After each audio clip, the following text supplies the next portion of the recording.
In Christopher Nolan's mind-bending time travel movie Tenet, the future does battle with the past, literally. Here, in the present, the film's baffled heroes uncover detritus from a coming war, alterations in our timeline caused by the progressive encroachment of characters in the future, each of whom has ideological or personal reasons why we humans, or the people in charge of events anyway, have to be stopped. But truth is stranger than fiction. Does anyone know who's really in charge these days? It's clear who wants to be, but our would-be overlords are decidedly bearish about the future they keep trying to sell us. The same guys who want to take away our control of our own technology are struggling to rein in the revolutionaries in their own industries. Wokies only want the supercomputer if it makes us born-again wokies. Doomers want to literally blow up the machines because they don't trust us with our own future. As the saying goes, nothing is set in stone, but the warring factions vying for ownership of our future have only succeeded in setting it in sand. Barren, shifting plateaus of silicon sucking us down as we sink deeper in. Just look at the Gulf states, where the future is taking shape as literal shapes, hulking in their artifice amid the desert landscape. From the Line, a 110-mile-long vivarium longer than Israel is wide, to the New Maraba, a 1,300-foot square cube full of shopping, entertainment, and immersive holograms, the Saudi kingdom is placing bets that reality will be a depreciating asset in the world right around the corner. Abu Dhabi boasts something called the Abrahamic Family House, an interfaith compound only an artist's rendering could love, where 3 cubes, a clone-like mosque, synagogue, and Catholic church, dot a secular visitor pavilion, the kind of place you go for reassurance that, whatever your religion, something bigger, blander, and more domineering overarches us all. When has a future so threatening ever been so lame? Something about the idea of reducing reality to a blank screen for the projection of infinite fantasies strikes at the human soul, not just freaking us out, but stunning us into a kind of immobility. From the swamp of Washington to the Great Plains of the American steppe, who can shake the sand off our shoulders and stir the human spirit once again? Jon Askonas is with us today. I'm James Poulos. Welcome to Zero Hour.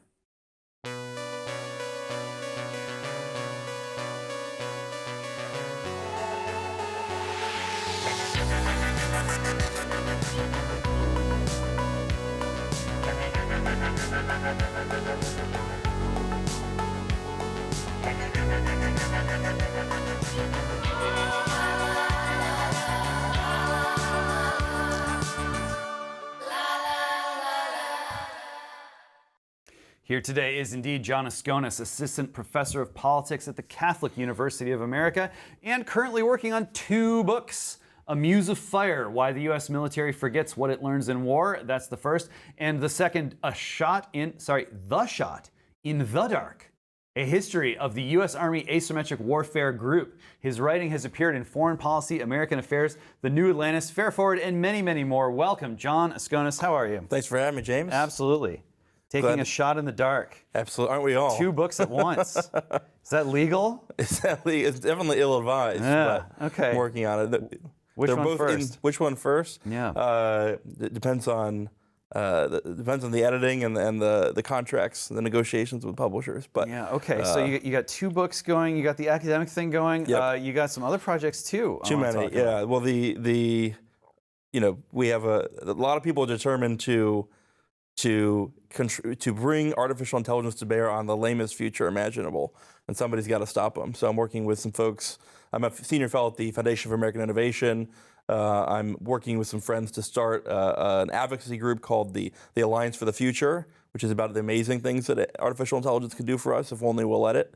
So yeah, I'm keeping busy. All right. So the future. Do we even know what that is anymore? Like, what is the future? Yeah. Well, Mark Fisher, the great British Marxist critic who shot himself out of pure depression, wrote about the cancellation of the future, and talk about like a critical thesis that's just been proven right. I think there are a lot of people who have vested interest in maintaining the status quo in the present, but that requires channeling us into a beige future, because if the kind of future that we ought to want were to manifest itself, it would overthrow their sources of power. All right, so let's unpack this a little bit. Sure. You invoke a Marxist, a British Marxist at that. Then you tell Americans that they need to listen closely to this man who killed himself because he was so depressed. The Marxist future is like sort of porridge in its own right. You know, like, oh, I'll fish in the morning and I'll read in the evening. Well, and the latest course is fully automated luxury space communism. Yes. Which is the robots. We'll just let the robots do everything for us. Yeah. So that's pretty bad. So Yeah, like, how is this guy wrong, so wrong, and yet so right about the future being canceled? Great question. So he's right in that the same kind. So the real theory, right, is the forms of like prediction and investment and culture making that are working well right now for status quo media, entertainment, politics, etc., depend on radically limiting the realm of the possible, right? Rendering the future controllable via. I mean, that's ultimately like in the movie Tenet. You talked about in the monologue, right? The mechanism of control is called the algorithm, right? It was not exactly a subtle point that Christopher Nolan was making here, right? Yes. Yeah. So that's what he was right about. What he was wrong was he couldn't see a way out of it because he was relying on a kind of very narrow materialist Marxist analysis. Well, it sounds like he found the way out. That's right. The barrel of a gun. Yeah. But I think if you begin from a different philosophy of history than Marxism, then it's all gravy, right? I've been recommending to everyone this obscure book by Joseph Pieper called The End of Time. Joseph Pieper is this Thomist, political theorist and theologian for the mid-century, and it's his philosophy of history. And he says at one point that Christians are the only, in the face of technological apocalypse, Christians are the only people who can act because they aren't afraid of the future because they believe in Revelation. Yeah, well, so this is obviously a can of worms, but it's worth opening up. I mean, I gotta go around explaining to people like the doomers are wrong, but also the people who think AI is going to save us are wrong. Like the world doesn't need to be saved, or there's only one person who can save the world, and he's a tripartite person, the creator of the world and everything else. So that leaves us, with the classic human predicament. In that sense, like nothing has actually changed. This is just a sort of like more glittery version of what we've always been trying to do, or at least some of us, all the way back to like Nimrod or whatever. So, how do you thread this needle where, a lot of the AI guys who are like building this thing, not particularly religious, at least in their sort of self-regard, how they think of themselves, totally disinterested in, Christian philosophy history. Okay, sure. I'm gonna like kill some jobs now. And then on the other hand, you got God-fearing Americans who are just so skeptical and so suspicious of any of this nonsense. I buy my book, guys. They're like, great, where do I find it? Oh, Bitcoin. And they're sort of like, and I'm like, no, like, calm down, it's good. How do you thread that needle, and how do you sort of bring these two groups together? Because the affinity, I think the affinities are there. Yeah, certainly, absolutely. The mutual sort of common enemies at least. So on a couple different vectors, this should work out. But it's going to take work to make it work. Yeah. Right? Well, I think I recommend your book to anyone who wants to know the answer to this question. I think that it goes back to the first commandment and the second commandment, right? Having no gods before God and making no graven images. Those are our fundamental temptations. We want the doomers. It's interesting, like Eliezer Yudkowsky, kind of doomer in chief, but also any number of the other AI doomers. They began in the 1990s and 2000s as singularitarians. They wanted to build an AI god. They really believed they were building an AI god. And then they rationalized themselves into believing that if they manifested it, it would be an evil god that would destroy the world, right? But that's the desire. We want it to be a god. Even our God-fearing Americans who are afraid of this technology are also worried that it has some intrinsic spiritual resonance, which is just idolatry in the inverse, with the inverse sign, right? The reality of the matter is it's a powerful technology that will be used in spiritual warfare for good and for evil by humans, as well as perhaps by things beyond humans, but it's still part of creation. And so, like any part of creation, it has to be grasped for its good uses. Yeah, I mean, one of the crazy things to me, suddenly we all have to start thinking theologically, which is like, so people are not, you're not ready for this. You've never debated someone like me. The memes are all, they all apply. All of the memes apply at once. This is singularity. the end time of memes. But for realsies though, like people are accustomed to thinking at least like, well, okay, so there's religion, and that's when you like worship a god, and then there's like idolatry, which is a little bit different, and that's like a slightly more complicated theological picture where it's like, well, you might not be worshiping this thing as a god, but you've created this idol, and you're investing this idol with this kind of spiritual force or energy or authority or power. Yes. Right.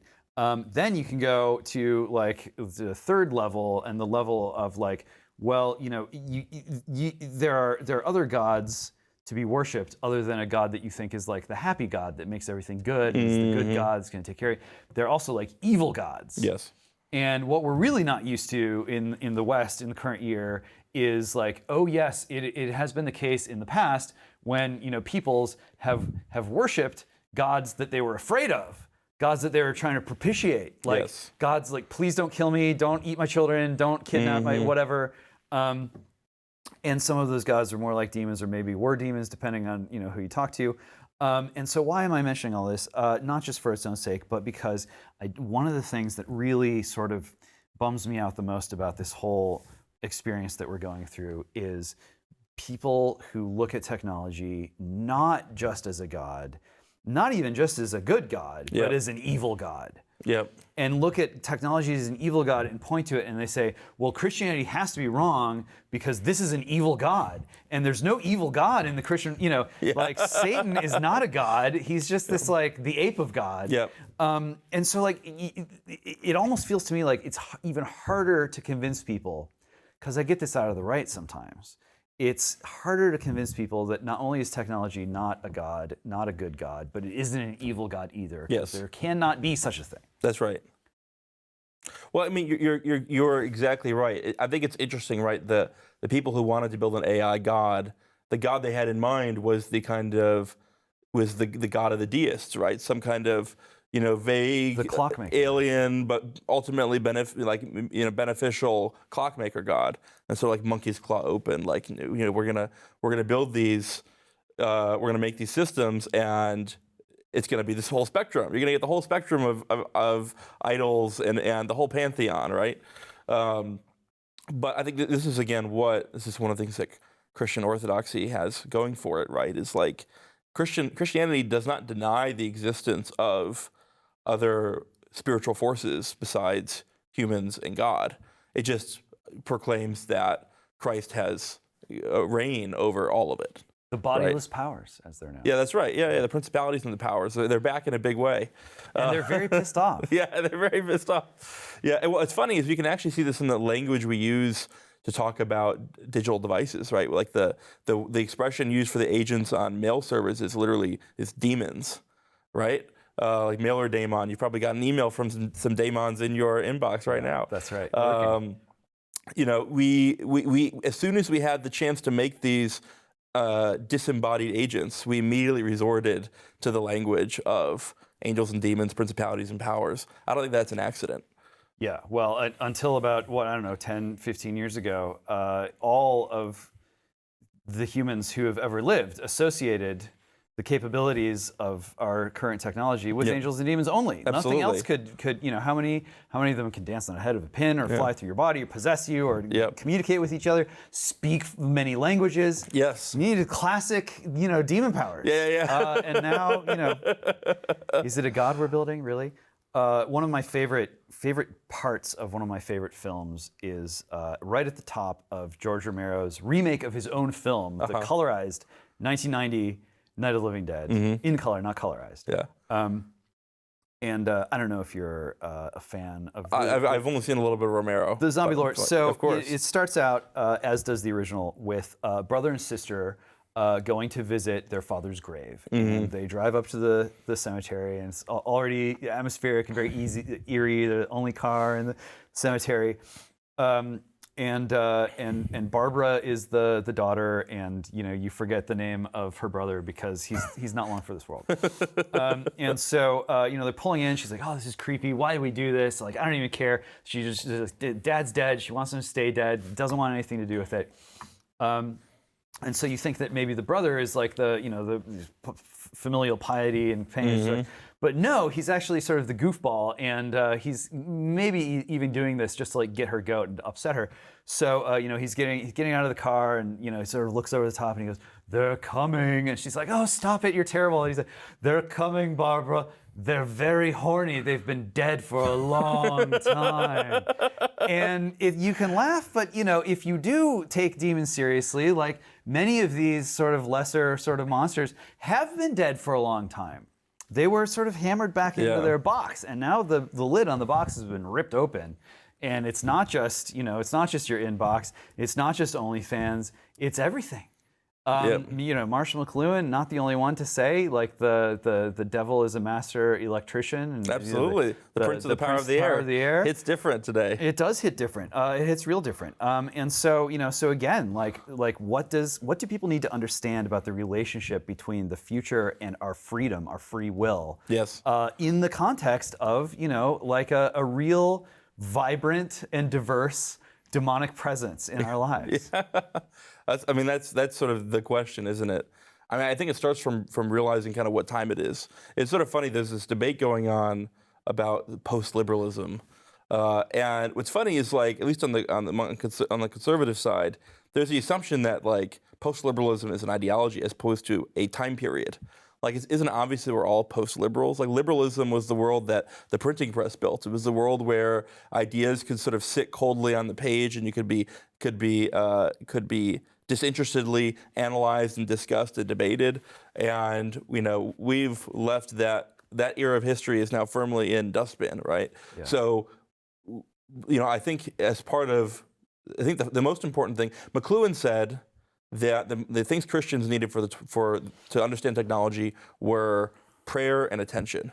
And I think he's just spot on, right? Pray and pay attention to the world that surrounds you and cultivate it and curate it intentionally as a site of spiritual warfare. Well, and he remained, devoted to the proposition that understanding was really a thing and it was possible, and that if we had it, we could be equipped to deal with. But understanding, he didn't mean a cognitive rational understanding. He meant attention. He meant knowing what to pay attention to. This is essential because so many people out there are like, well, our knowledge isn't working. Like more knowledge. Turn the knowledge fire hose up. That's what I was.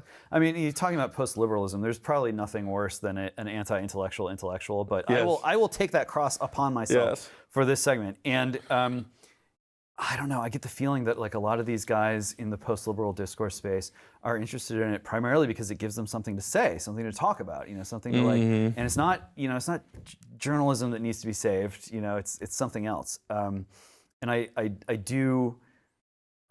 hope that too many people don't get sort of stuck on this. It's a sort of algorithm of its own. It is. To not just like let an event or a circumstance be an event or a circumstance, but no, it has to be a take fed into the discourse. It has to be given a narrative. It has to be sort of converted into a set of symbols that you can manipulate publicly with other symbol manipulators. That's right. Yeah. It's interesting. There's this phrase, a symbolic analyst from Richard Florida, I think, but Christopher Lasch. Not the creative class guy? Creative class guy, yeah. That guy. But he also, Christopher Lasch used a similar term in the Revolt of the Elites. I don't remember exactly. Maybe, I don't think it was symbolic analyst. It was something close to it. But for him, what characterized that class was that they created artificial environments.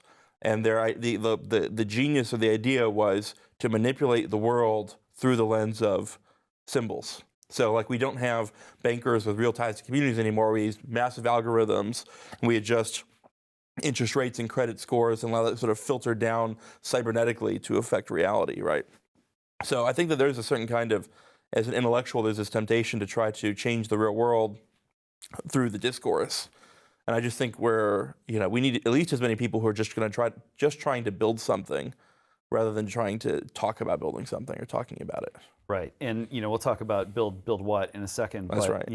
It's not right to retcon everything and say, well, the human's just a sort of meat computer, and like the corporation was just sort of like a computer, but we didn't realize it, or like whatever. Yeah. But there is no doubt. I mean, Umberto Eco, wrote a whole book absolutely. about the quest for the perfect language, and this stuff goes back a long time. Yes. And there is something about, even at the level of like, you have an alphabet. You're an alphabetic civilization. Yeah. How is that going to impact the way that you sort of account for your sensory environment and respond to it and view your lived space, your slice of space-time, as something that you can make assemblages out of. We're definitely alphabetic, and over on the other side of the map there, China, they are not an alphabetic civilization, and their whole understanding of the cosmos and of how to combine and recombine things over time, totally different. Where are you on China relative to, like,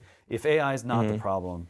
I mean, Peter Thiel and others, Mark Andreessen, it's like, AI, you think that's bad? Let me introduce you to China. Like, that's Chinese the real Communist problem. Party, yeah. Is that you too? No, I mean, I think that look, the Chinese Communist Party is bad news bears. I got no love lost for them. I think that they have, and I do think that there is we're all racing to build a digital civilization with AI at its heart on top of kind of the current global industrial civilization. And I think that the Chinese version is also bad, right? The Chinese vision of artificial intelligence is worse than the Western vision. Although I think a Western vision with human freedom and creativity and liberty and federalism at its core is like the best possible version of that technology. That being said, though, we want them to be the big bad, right? There's this mimetic thing. Like, we wish, like, Cold War's over, what's there to do? Well, what if we had Cold War 2.0, like bigger and better and redder, right? I feel like there's a sense in which we want China to be the big bad so that we have a way to orient ourselves. We're not willing to orient ourselves. I mean, it's interesting because, like, it's been Russia for so long, and there's like an obvious scenario where it's like Vladimir Putin is the last like white male in charge, so he's the worst there is. But really, like, most Americans seem to be more upset about, even still with like full-blown wokeness and everything, seem to be more upset about like China makes more stuff than we do, and like we're supposed to be the stuff maker, most stuff. Like, they're beating us on quantity, and like therefore they're the worst.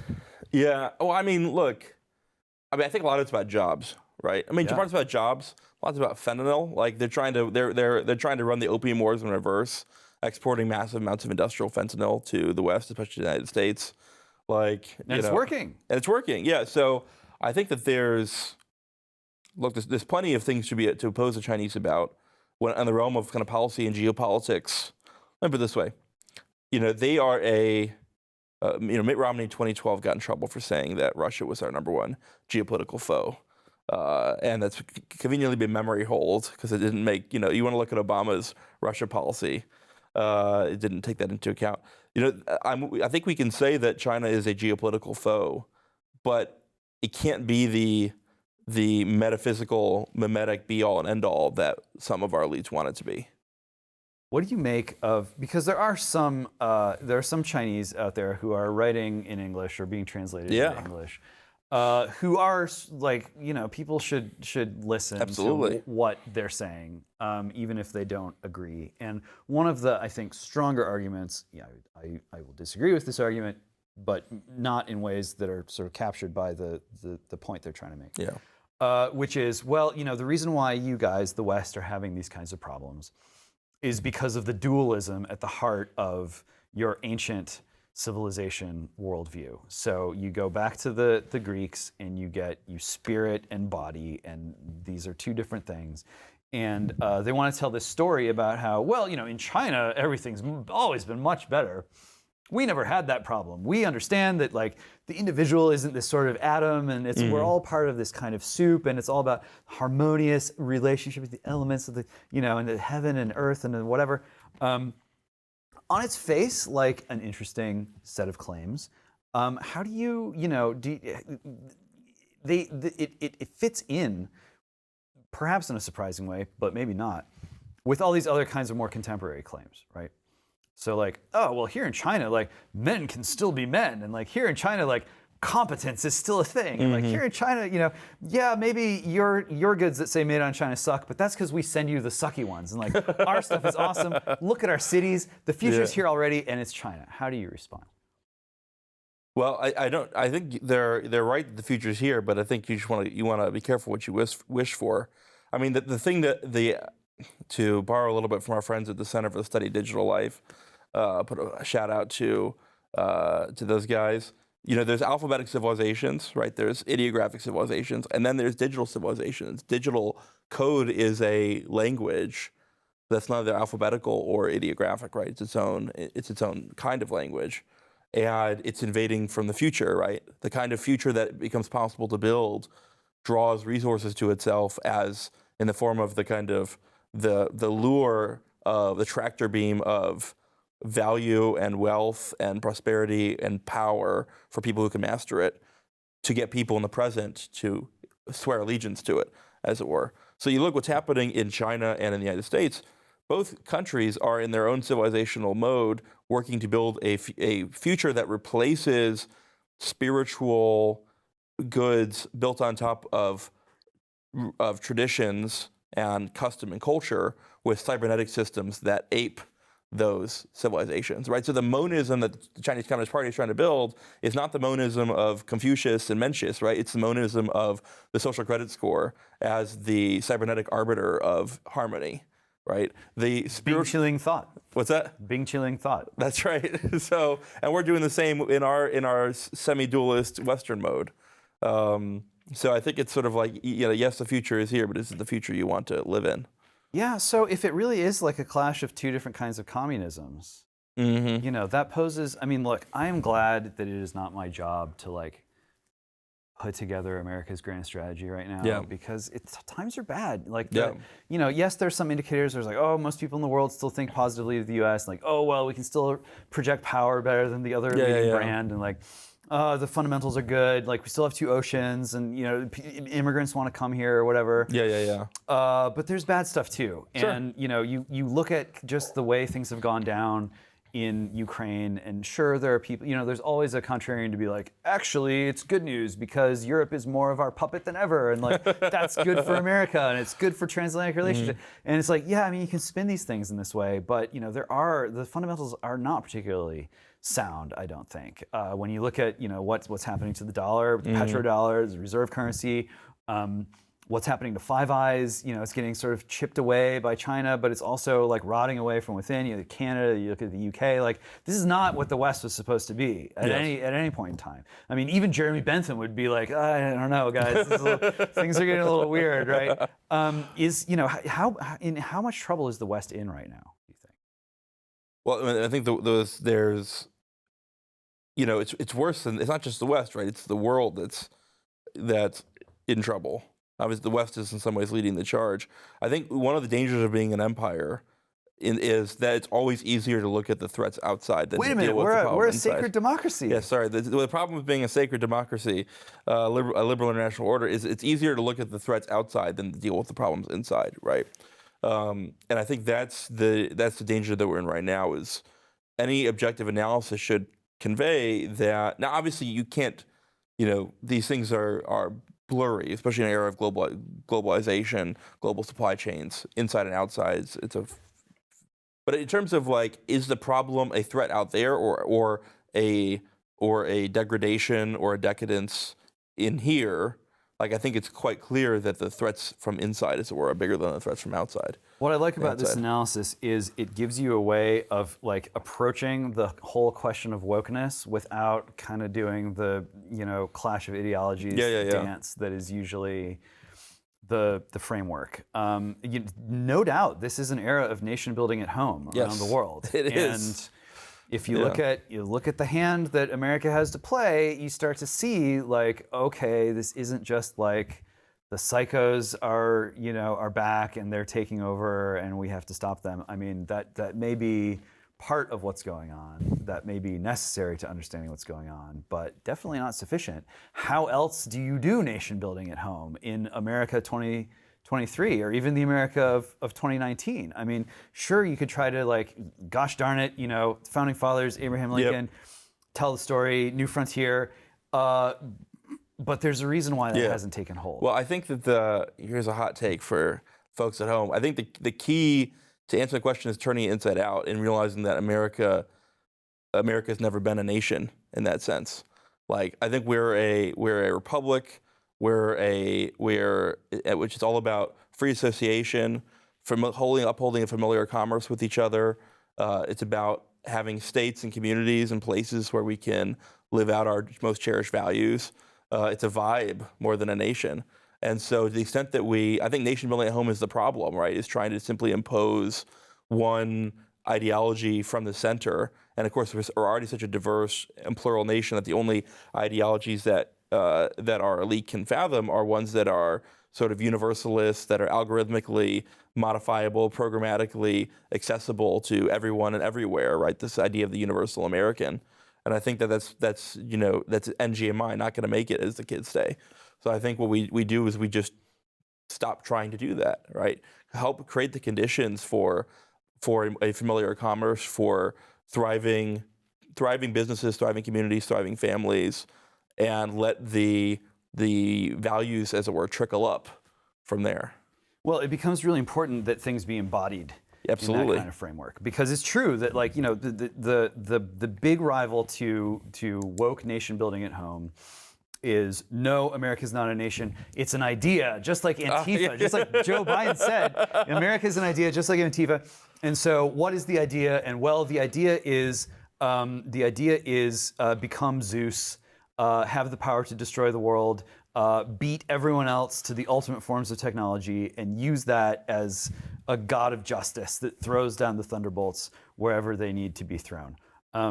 I guess we're going to talk about Christopher Nolan again, like Oppenheimer. Absolutely. Are you excited? I'm so excited. So excited. It seems to be like where he's going with this is like, oh, wait a minute, like, maybe I'm unleashing like it's his dark movie about powers AI. beyond our comprehension. Oppenheimer is Christopher Nolan's movie about AI. Yeah. So how do you expect? I mean, do you think that this is going to like deliver a message that movie-going audiences can understand or embrace about the dangers of turning America into an idea because of what that idea seems to inexorably be? So this is actually the question. This is where like there's a tension maybe between the message he wants to tell and his unbelievable skill as an auteur, which is what I believe Oppenheimer will be about. Obviously, in theaters near you soon. See it in the biggest screen possible.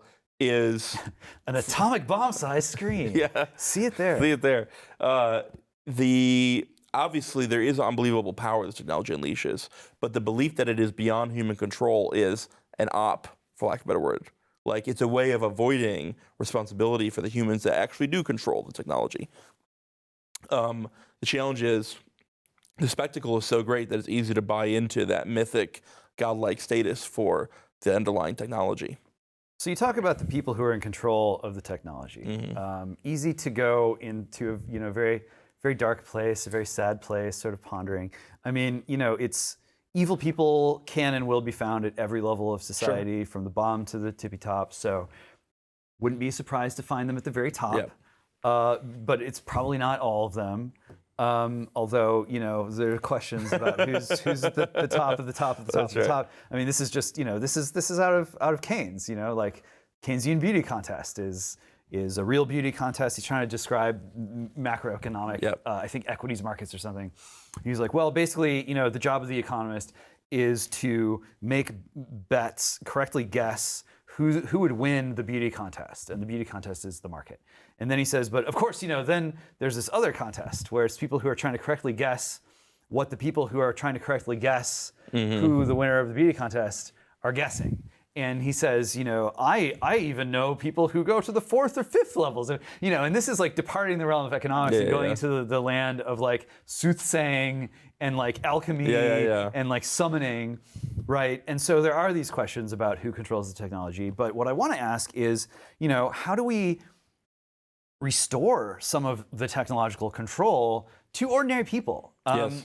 One of the big like AI optimist talking points is like everyone's going to have one. It's going to be like your cell phone, but it's going to be even better. It's going to be even more of your friend than your cell phone, even more of your slave, even more of your lover, even more of whatever you want me to be, baby. Like just pay up and sure, whatever gets you through the night.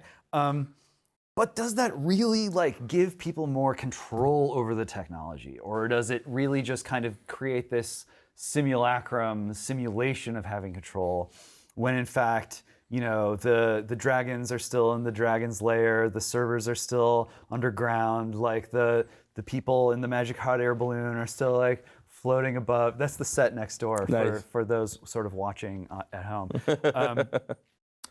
When you look at something like Bitcoin, Yep. it's a protocol. It's a computational language. Yep. Not controlled in the same way that AI is controlled. And sure, it could be quite dangerous in the sense that you got a guy like Vitalik out there saying Ethereum should be a world computer, and it's like, well, I don't know. Don't we already have one of those? Doesn't this suck really bad? Like one Google is enough. Maybe even too many. Yeah. Nevertheless, it's kind of like doesn't take a lot of like struggling to understand, even if you don't get how Bitcoin works. You can get some, you can use it to do stuff, you can build sort of like the kinds of, cultural commercial institutions that you're talking about that are embodied. You get real people sort of doing things at human scale, not kind of indulging in their sort of darkest, most twisted fantasies about having this kind of virtual, slave girl or slave dog or cat girl or whatever you want.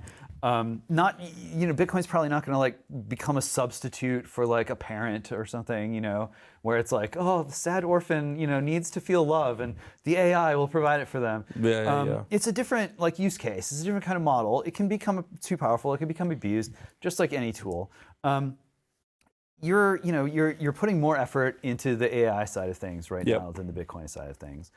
Do you see a way to actually like push the trajectory of AI R&D and development in a more decentralized direction that actually allows people to sort of roll up their sleeves, put their hands in the technology, and regain some of that competence and confidence that Americans used to have? Yes. It's not just like you get under your car and find the carburetor or whatever. That was part of it. It was also like, you just slap the TV and you get it to go, the picture to return. There was a kind of folksy willingness to kind of throw our weight around a little bit with our technology and sort of slap it around when we need to. Is that possible with AI? It absolutely is possible. And in fact, that's sort of the way much of AI is right now. And the challenge is to keep it that way as the technology becomes more advanced, right? So, as hard as it is to imagine, there's a world of even Web 2.0 where rather than just feeding at the infinite trough of a handful of platforms, where you had at times other protocols that could have given more people more tools to build things that were good for their lives. And for a number of reasons, obscured to the audience, we didn't build those tools, right? We built the giant systems that were more profitable for venture companies, more profitable for obviously the monopolists who own those, more profitable for politically and for intelligence agencies in terms of the access it gave them. So we're at a similar precipice with AI, right? We can imagine what's a better marketing approach than to say, well, we have to do it this way because otherwise, like the worst people, the world will end. Yes, the world will end. We'll kill ourselves. Yes. We'll turn into Chinamen. That's right. Like whatever it is. And that's still a big sales push, right? Yeah, it's like, absolutely. Oh, sorry guys. It will be.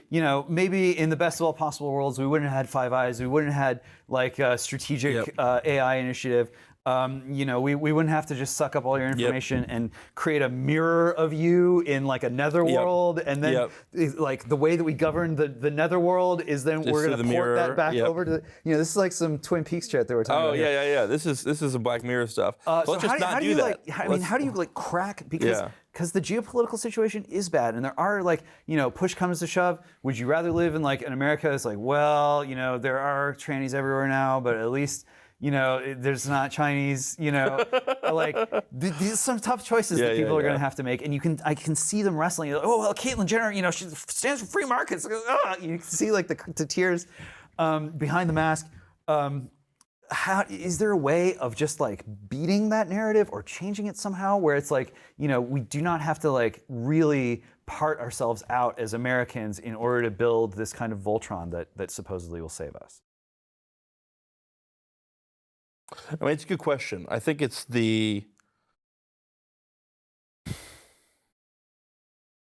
I think it depends on the conversations we have right now. And so the one thing we have going for us is it wasn't clear until it was too late the last time the implications of this, right? Your average, high school or college student creating their Facebook account for the first time didn't think about contributing to global intelligence gathering and monitoring of radicalization These networks. are people formed by television, by the previous media. Exactly. So, whoever can dream the biggest and best deserves to rule the world. This is the me channel, right? Yeah. The me. That's like the MySpace, the Facebook ideal is the me channel. So the one thing we have going for us now is this time people are very awake to the power of this medium, the ability to use it to exert invisible forms of control through deplatforming of all kinds. So there are more incentives to build it differently.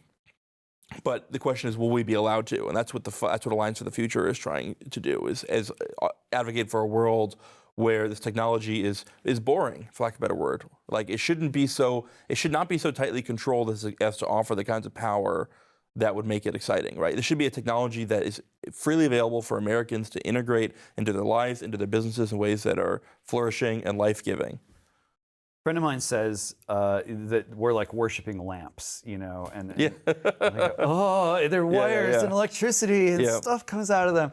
And he's like, people don't worship lamps. Why should we worship? And I'm like, well, maybe we do actually worship the lamp. Like we did, right? You go back and you look at electricity, and one of the hottest things that came out with widespread electrification in the home were seances.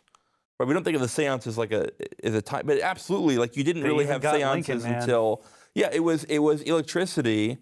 I mean, it's a weird thing to say, but it was the new affordances of electricity and the way you could manipulate it to generate a spiritual feeling that created the kind of modern seance, right? And as soon as we got bored with lamps, seances went away, basically.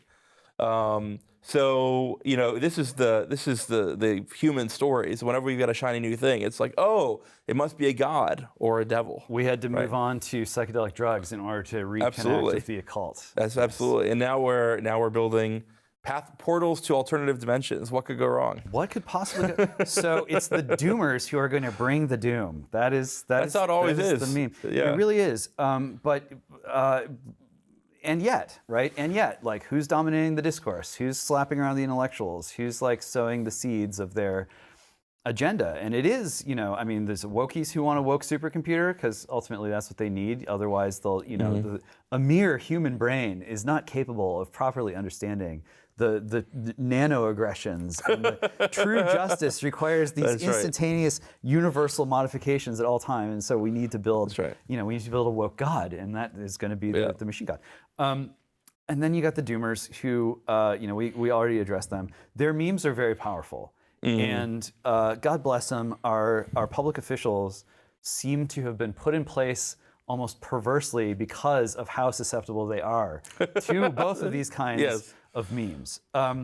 Are you getting traction? Like, where are you getting traction? Yeah. Do the American people, is it possible to sort of tell Americans, here's someone who isn't like a lost cause when it comes to this stuff? Well, the traction, most of the traction we're getting right now in Seeking is first and foremost with the people who are actually building this stuff, like engineers, venture capitalists, entrepreneurs who actually use this technology every day, for whom it is a tool that they understand.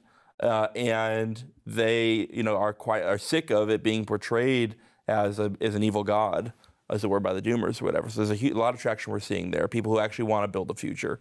In Washington, we're kind of very early. There's been this, unfortunate tendency on the right to take the paradigm of big tech and social media and port it to AI in really unhelpful ways, and a kind of misanalysis of the situation. But I think as we kind of work on education about the real dangers, but also about the fake dangers of AI, about the prosperity and productivity and commerce that it might allow for us, I think we'll be able to kind of change some hearts and minds there. Okay, so what are we building? I mean, you have the AI servant, the butler who's a lover, who's a child, who's it's like, what is it, Meredith Brooks? It's like a one-hit wonder. I'm your bitch, I'm your lover, I'm your child, I'm your mother, I'm everything in between. Yeah, that was a moment that happened. She listened to my demo once. It was Very nice. Thought it was good. Whatever. It's really just like, unearthing all these memories or excavating my life on camera. This is supposed to be an interview show, but it's really just Absolutely, a no. confessional. Like all the best TV, sorry, right? Every philosophy is really an autobiography, as Absolutely. Friedrich Nietzsche says. What is my point? What are we building? So what are we building? Yeah. So if we're not building that, Yep.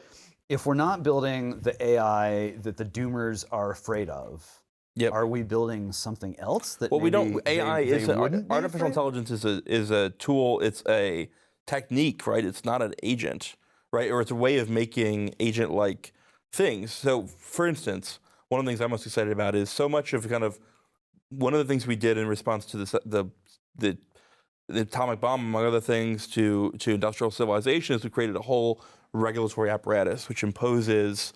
It basically makes it so that as your business scales, you have this headwind of regulation, that environmental regulation, labor safety regulation, all kinds of things, DEI, HR, like all kinds of stuff.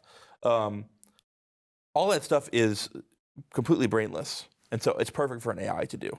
Well, like one way that this technology can empower everyday Americans is, rather than having to hire on a bunch of people who aren't contributing to the bottom line of your business as you scale, you can use AI to help handle and modulate the kind of flow of regulatory pressure against your businesses, right? Rather than having HR Karen, you can have an HR AI, and solving two birds with one stone, so to speak. So I think that's one avenue. I think it's on the realm of it's on the level of electricity or software, right? It's a tool of that kind. It's not about. Now, there are bad uses of it, and I think some of the temptations we'll have will be this is going to be the easiest technology in human history to personify and to idolize. And so then the challenge becomes, how do we build both technological and cultural and even legal and regulatory catechons to help us achieve the liberty to use the technology for good, but without while avoiding the negative liberty of using it for ill. Being an intellectual, I know what a catechon is, but others may not. Yeah, so if a you could container. so a catechon, it comes from this verse in 1 Thessalonians about forces that kind of restrain or hold back the Antichrist. My friend, the philosopher Jean-Pierre Dupuis, pointed out that there is a bit of a not a double entendre, but there's a ambiguity about the term, because in Greek, as in English, contain can mean both to hold something back as well as to hold it, right? So like a container, something that contains, if you have a bee and you put it in a container, it stops the bee from getting out, but it also has the bee inside it. Mm-hmm. Yes. So, there is this ambiguity about. To use one of the great trending words of our time, pause. It is a pause. Yeah. It's like still there, but it's like not moving. So it's kind of like an arrest. Yeah. Of history. An end of history, you might say. Well, it's indefinite pause. It's like you go to the airport, it's like rolling delays. No, the plane's going to take off. Just 20 minutes. Just 20 minutes. Just 45 minutes. Like, we will get there. And it seems like, that's one of the, I think, the most deep-seated forms of reluctance toward the future. Yes. Toward any future. Absolutely. Is like, well, give me the future, O Lord, but not yet. Yes, absolutely. You see this everywhere, right? You see it at the macro level with things like an AI pause. You see this at the micro level with people not having kids. Like most people who don't have kids or don't have as many kids as they want, it's because they wanted a pause, right? They wanted a pause, and this is actually, but this is our problem with the future, right? They want a pause because they think they want something. But they want to enjoy the pleasures of not having it in the meantime, right? Yeah. I was talking to somebody who said that she didn't want to have kids until she visited every continent. I just thought, why? Like, what value is that? And that's the problem with the future. It's like when you go to Antarctica and find the ice wall, they are going to kill you, and then there are no children. Can't have that. Well, I can't have that. So this is the problem our civilization has, is to realize the future would require admitting that we have a vision that we care about more than our everyday hedonistic pleasures, right? It's an inability to sacrifice. And so I think, but the end result is that the communities and people and faith traditions that put sacrifice at the center of their culture will win the future, and they'll bring the future about. We're already seeing that. Who is it we need to sacrifice in order to make this work? Well, that's the question. I mean, well, seriously, like what kind of sacrifice is going to work? Yeah. Well, so there's two kinds of sacrifices, right? There's and it's interesting that going all the way as far back as you want in human history, one is associated with the demonic and one is associated with the divine. The demonic sacrifice is a sacrifice of others, right? Sacrificing other people's children, or your own children, sacrificing other people, sacrificing the future, especially other people's future, right? This is the kind of sacrifice that those who are trying to forfend the future are wanting to make. The divine sacrifice is always self-sacrifice, right? Sacrificing your own pleasure, your own wealth, your own ambitions, ultimately your own life for the sake of others. And it's unstoppingly generative.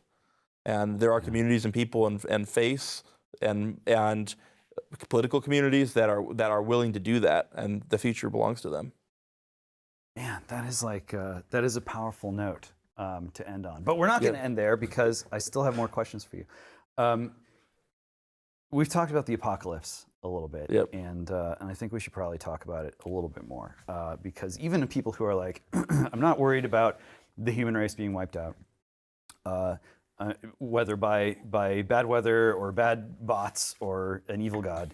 But I look around my community and it's like totally post-apocalyptic already, right now, and not even the scary bad stuff. Well, wait a minute, I'm not worried about the apocalypse. It already happened, and now I have to just somehow live my way through it. Absolutely. And so where how am I supposed to find things that I can sacrifice or contribute for not even the greater good or the greatest number, but just in my immediate environment. And I, for all the yes, you want to have children, have the children, go to church, do the things, build the business.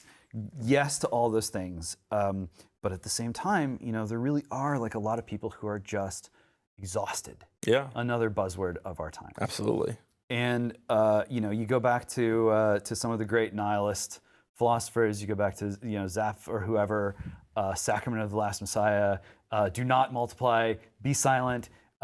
His thing was well, people are just over-intellectualizers, and we overthink everything, and it drives ourselves crazy, and we confront the emptiness of reality, and we just end it, shut it down.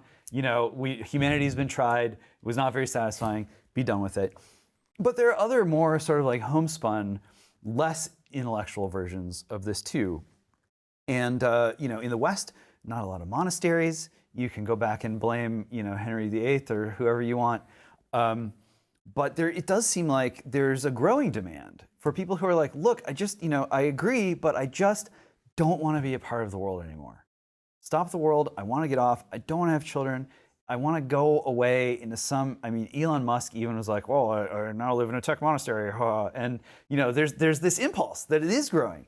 And yes, we do need the babies. And yes, we do need the businesses. And yes, America is going to be in trouble if it isn't this sort of robustly dynamic commercial republic. You can't really have a large republic unless it's a commercial republic. Founders understood that. They got that right.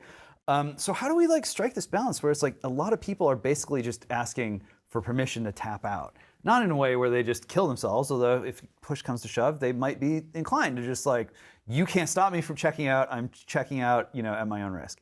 Is there a way that we can channel some of this technological development that can help us be more vibrant? Also in a way that helps people just be more quiet, sit more still, turn inward, find that kind of peace and a sort of salutary isolation that, in a frenetic world, you look at Shanghai or Chongqing or whatever, and you're sensory overload in 2 seconds. Yeah. Some people like that. We'll check in on them in a couple years and see if they're, if they can wipe the drool off their lips. But a lot of people want to break completely. I talked to Tucker Carlson, he's I just want to live in the woods. And I'm we can't all live in the woods. Yep. But we do need, if you're just in the shed with, like Tocqueville style, with like a copy of Shakespeare and a copy of the Bible, we know that doesn't last and that can't last. Can we channel technology in two directions at once in that way? Yeah, I think it's about, I've been thinking a lot about piety, right? The devotion to duty. This is very important. In the modern age, it strikes us as like little grandma with a little Virgin Mary tchotchke or whatever. But like in the Roman ideal of piety, it's like the chief virtue, and it's attention to duty and attention specifically to ritual and to rite. And if you ask like what at its core is ritual or rite, it's a way of doing things that brings together not merely the obvious material affordances, but also the spiritual meaning kind of behind them. So the Roman paterfamilias who's maintaining the sacred hearth, he isn't doing it because that's the best way to like keep a fire going, or because he's like using all these techniques for there's a spiritual meaning behind it, right? What becomes impossible in a technological society, one of the problems, and I've written a lot about technology tradition in Compact Magazine, recent piece of Mere Orthodoxy on piety, technology, and tradition. Technologies don't come with traditions, and so and technological changes move fast enough, and we've lost this reflex of constructing ritual and rite that, among other things, helps us to acknowledge not just the efficient and material causes, the kind of what the technology does overtly, but also what it does implicitly. So one implication of this is we need to develop new ways of doing things that reckon with where we are today. So just as with food, like the attitude towards food that most humans have had for most of history is one of scarcity, right? And even then, it's remarkable how much ritual tradition developed around food, right? Around controlling who's eating what, when. And now with sort of post-scarcity, caloric post-scarcity, if you don't adopt some ritual towards how you eat, you're gonna become a 400-pound, motor scooter at Walmart behemoth, right? Nobody wants that. In a similar way, with like, the information glut, like for most of human history, information was extremely scarce, and so our attitude towards it is get more of it. I want to get more information about everything, and we just got to turn that off, right? Like the idea of being an informed citizen is a boomer televisual ideal. Like shove that aside. Like you need to right-size your information consumption in order to make intentional room for reflection, meditation, prayer, whatever you want to call it. So I think we need more, but we need prophets and teachers who will teach us these rituals, so to speak. I think that's where you come in and other folks here. So I think that's a big part of the solution. Like everyone being exhausted and enervated is not a coincidence, comrade, right? It's like baked in to how we're using the technology. And so I think the solution to it is not a technological solution, but a cultural one. Yeah, I mean, these are, as McLuhan said, extensions of our senses. That's right. Of our neurons, even. Yeah. Our neurons are being stretched out over the whole world, and it's enervating. Well, and it seems like a trivial point that information is relational, that knowledge is relational, but we got these zeros and ones, and that's like, some say that right there itself is a baking a problem into the structure of this medium, because it's like an on-off switch, and there's no character that expresses a relation. I was speaking with an Eastern Orthodox priest earlier this week, a Ukrainian guy, and he was making the sort of theological point that in Orthodoxy, symbolism isn't what symbolism is cut out to be in the West. It's not like, well, this is kind of like my depiction of something, or it's sort of like a stand-in, like a political, almost like a representative of something that is meant almost as a substitute in some ways, or can become like the abstraction becomes more powerful than the thing itself. But rather, the symbol is reality. Yes. And it's reality because the symbol is relational, because it's taking, it's taking the visible and the invisible and making them one. It's taking the human and the divine and it's making them one. It's bringing these two things together into a relation that has a single identity to it. In that sense, I think the time is very ripe for people to reapproach these technological questions in that kind of Absolutely of spiritual way. I think that's maybe the biggest meaning. Like, you have the question of like, what's the difference between television and the internet, right? They're both entertainments you experience through a screen. And I think this is exactly the difference. Is in the televisual world, apotheosis is exactly this sort of disembodied symbol that comes at you through the screen. This is and the television can abstract away even the reality, right? It's not reality, it's television. Whereas the internet begins with its many-to-many communications medium, right? You're gazing back at the internet as it's gazing at you, so to speak, and information comes to you through the internet, always in a relational way. It's always who said it, where was it said. It's not the sort of disembodied alphabetical world of foregrounded information with an invisible background is sort of dropping out. And so I do think the time is right. And this is actually, I think, one of the problems. Like, you want to talk about the deep sources of wokeness. I think this is one of the sources of wokeness, right? Is Western society at the apotheosis of a highly abstracted, symbologized way of understanding reality was then confronted with this fundamentally relational technology. And we don't know how to relate to it. We don't know. I was talking to someone at my church who hypothesized that it was exactly this iconographic imagination that had slightly inoculated sort of Eastern Orthodox societies against a certain level of wokeness. It's like, oh, like you have that icon? Well, I've already got an icon. Thanks very much. Yeah. Whereas if you don't have any icons, it's like, oh, it's an icon. I've never seen one of these before. Sure, right. What is this? So this is maybe, the pause that we need is really a spiritual a moment to step away from purely human space-time or purely machine space-time. That is about all the time that I have. I do want to ask you, though, where people can keep up with you. Sure. You're moving very fast. I'm moving, at speed. I post whatever I'm writing on Twitter. I have a series at the New Atlantis called Reality: A Postmortem, which is about the death of consensus reality and the rise of fragmented reality and kind of the future of reality. So I recommend that to people, too. All right, in the meantime, 0's on the clock. That means we are done. At least until next time, we are done. We'll be around for a long time. This has been 0 Hour. I am James Poulos, and may God have mercy on us all.